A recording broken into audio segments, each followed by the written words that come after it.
How to open Reliability Monitor. This tutorial shows you how to check your PC's stability history and spot recurring problems. First, click on the Start menu and type Reliability in the search bar. After that, click on View Reliability History from the search results. Let me show you. From there, the Reliability Monitor will open showing a graph of your PC's stability over time. At this point, look at the Stability Index line. Higher points mean fewer issues on that day. In the next step, click on any red X icon to see details about a specific error or crash. Following this, click on View Technical Details within that entry for more information about the problem.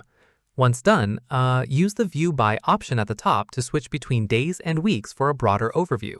Keep in mind, Reliability Monitor only tracks past events, so it won't fix issues on its own, but it helps you identify patterns. Finally, click on Save Reliability History if you want to export this report for later reference. And that's it. If this guide helped you open Reliability Monitor, give it a like, subscribe for more Windows tutorials, and tap the bell icon for updates. See you in the next one.